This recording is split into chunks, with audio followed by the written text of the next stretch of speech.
Hey everybody, and welcome to this video. I'm Laura123 and this is going to be my February reading wrap up. So in this video I'm going to be telling you about the books that I read in the month of February, telling you a little bit about them, telling you if I enjoyed them or not, and of course giving you my ratings out of 5 for each book that I read. So hopefully you'll enjoy watching. If you do, please click like, comment, share, and please subscribe to my channel. That would be awesome. Don't forget also to smash that notification bell to all notifications. And then you can see when I'm doing live streams and when I've uploaded new videos. So let me know in the comments section down below what books you read in the month of February. What was your favourite book of the month? What was your least favourite? And of course, what you're currently reading. I love your bookish comments. Okay, so let's get started. I will say before I begin that I was quite disappointed in my reading in February. I didn't really have that many books that I enjoyed. There were a couple of kind of standout books I did like, but overall it was just a bit of a rubbish month for me. I didn't read as much as I normally would. And as I say, the books that I did read, I wasn't like kind of into that much. I DNF'd them, etc. So yeah, a bit sad. But as I say, there were a few that I did like, so it wasn't all bad. Anyhow, so I've got my phone here with my Goodreads on. I'm just going to quickly go through them. I want this video to be quite short because I do have a tendency to ramble, especially when it's bookish related stuff. So I'm just going to kind of, be really brief and quick with everything. So yeah. All right, let's start with the first book I read in the month of February, which was The X-Talk by Rachel Lynn Solomon. This book is so hyped up, like it's one of those, BookTok sensations. I was really excited for this book because it had the premise for everything I wanted in a book. It had Jewish rep. I'm Jewish. I love reading about Jewish characters. There needs to be more. Also, it was romance. It was funny. It was set in a radio station, podcast vibes. Basically when I was at college, I studied to be a radio presenter. So everything was there on a checklist. It was like, yes, yes, yes. Until I read it and I was like, no, no, no. Like, I'm sorry. I don't get how this book is so hyped up. It was so cliche. There were so many tropes, like one after another after another. It was so predictable. I know with romance, a lot of it is predictable, but geez, like this was just predictable, like so bad. Like it was terrible. And I just found it really wishy-washy. I didn't really like the characters. I don't know. I just didn't enjoy it. I DNF'd it literally about halfway through. I couldn't carry on with it. And I gave it 2 stars. I'm sorry. I mean, maybe it's me. Maybe I'm the drama, but but no, I just didn't like it. And everyone else seems to love it. So I don't know. Next book I read was The Only Suspect by Louise Candlish. I love Louise Candlish books. Like, she's an amazing author. And if you're into your thriller, crime, mystery books, check her out. She's absolutely brilliant. And I gave this book 4 stars. Love the twists and turns, love the way all the secrets come out. When there's secrets in the past and then years later they will come out. I love all that. There were a few twists and turns that I was not expecting. I didn't see coming. Loved all that. The only reason why I didn't give it 5 stars was because I just didn't like the characters. Like, there was no one in it that I actually cared about and liked. And I think that kind of brought my, me rating down a bit for it. But it was still really good. It says here, a tale of obsession, love, jealousy, and deception. Wrong time, wrong place, wrong man. So, yeah, I mean, this couple are living really happily and everything. They've got their nice little life. Everything's fine until there's going to be a new nature trail on a local site that's not been used for years and stuff. And then basically all these secrets come up from the past. And Alex, who's the husband, is kind of hiding lots of dark secrets.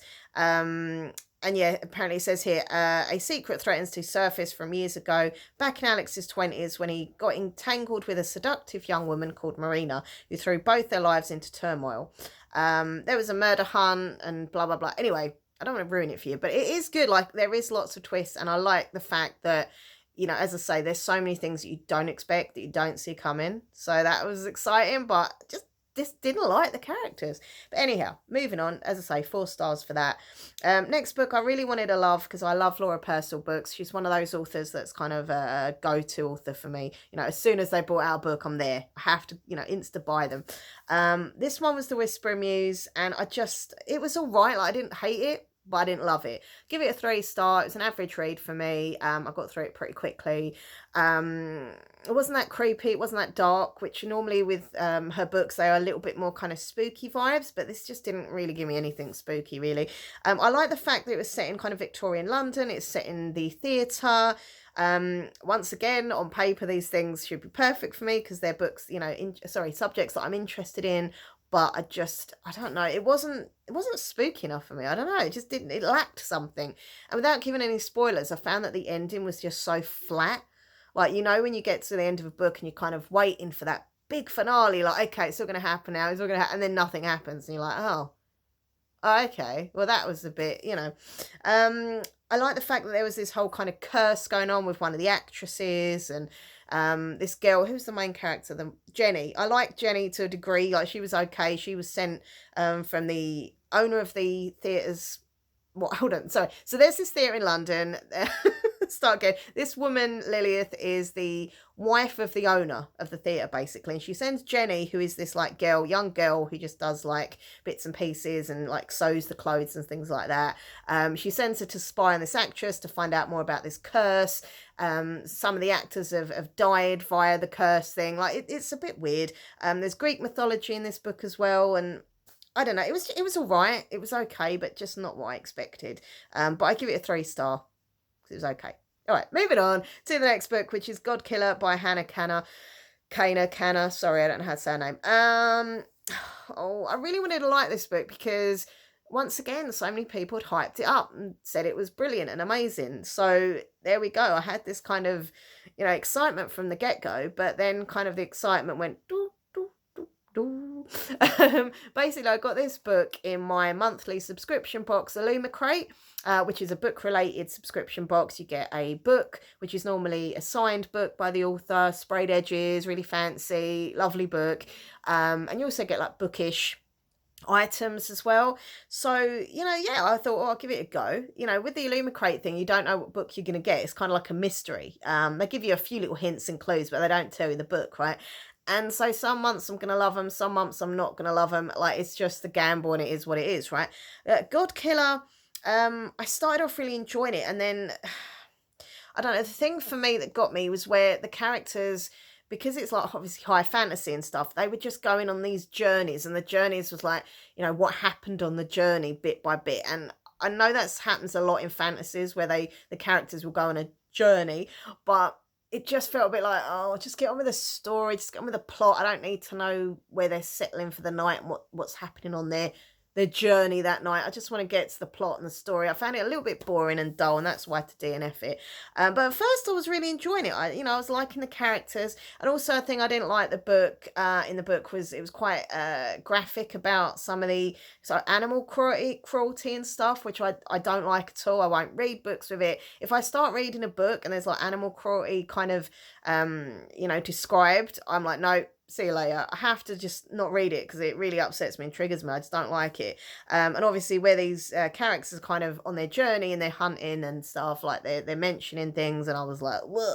But yeah, I mean, this is number 1 in a series. She's a young girl and she's been through a lot, and she goes around basically killing gods, but there's this one god that can't get killed. I don't know. Do you know what? I don't even remember much about it. I DNF'd it. I was like, nah. So I'm only giving it 2 stars, and that was because the beginning of it I did enjoy. But next book I read was By the Time You Read This I'll Be Gone, Murder, She Wrote by Stephanie Kewen.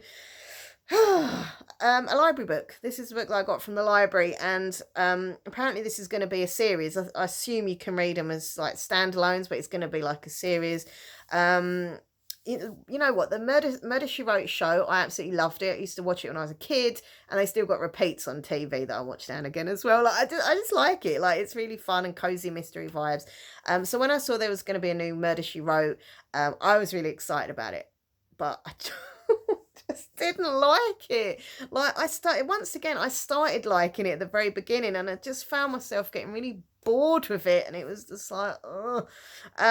So Small Town Murders, Big Time Thrills. So this is about a girl called, just make sure I'm getting, Beatrice Fletcher. So she is related to Jessica Fletcher, who's obviously from the shows and the books and stuff back in the day.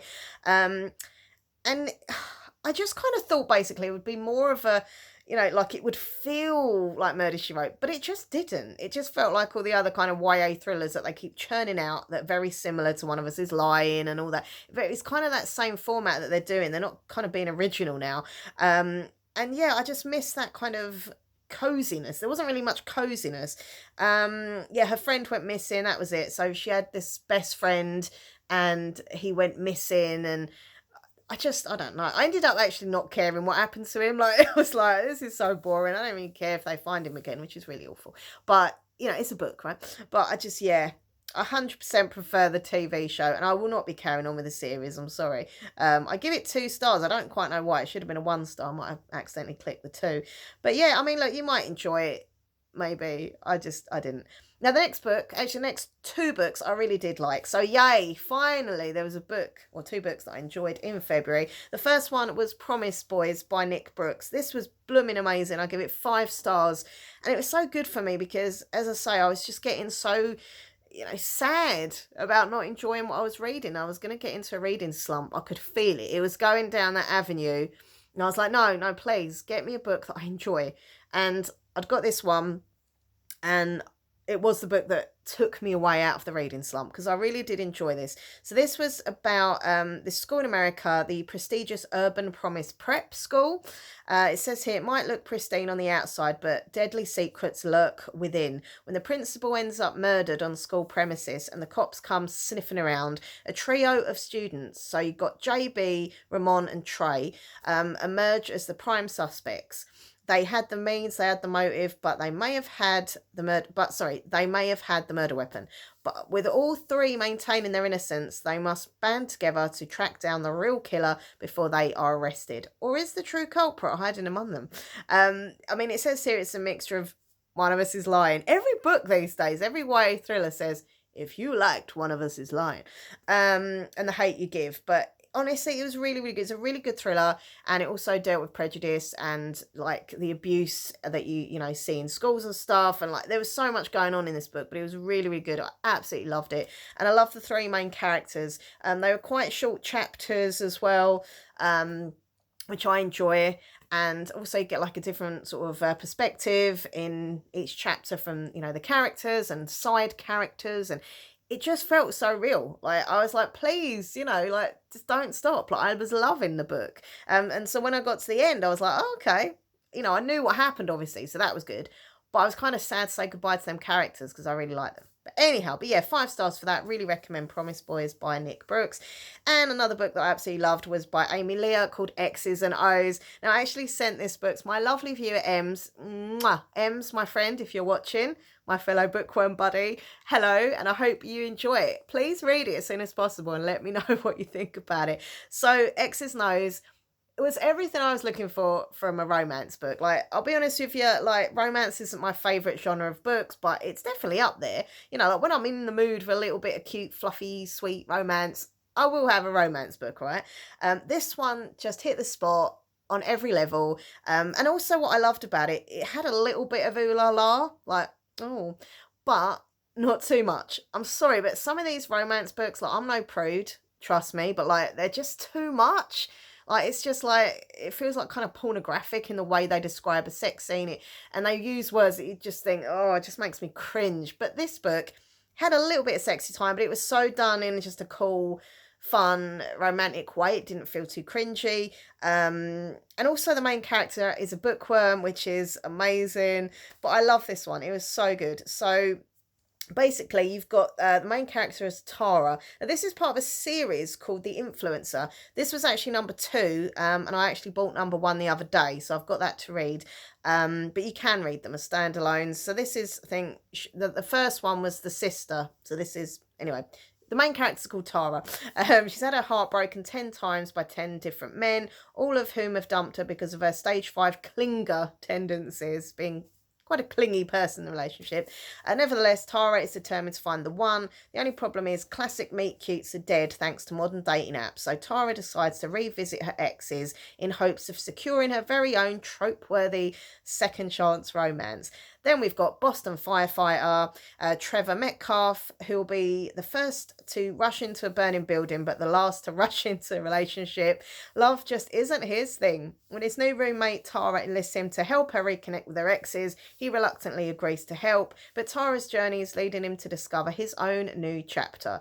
The more time they spend together, the more Tara realises that Trevor seems to be the only one who appreciates her authentic, dramatic self.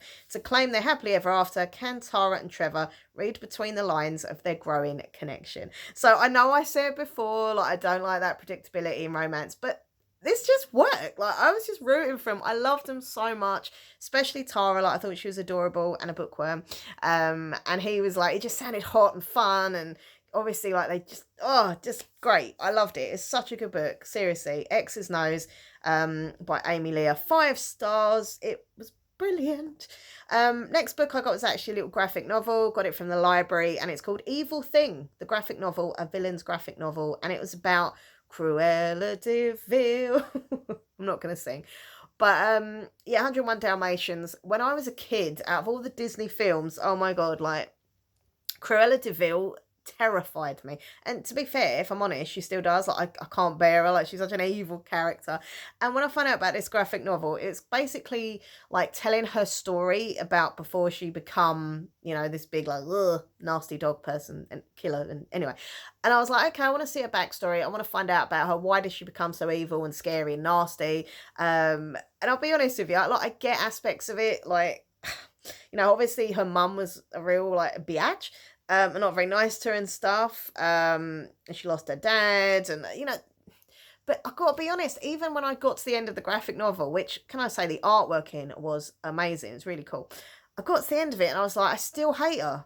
I still hate Cruella De Ville. Like, I just, you know, I feel a little bit sorry for her, but I just don't like her. Leave those dogs alone. I just don't like her.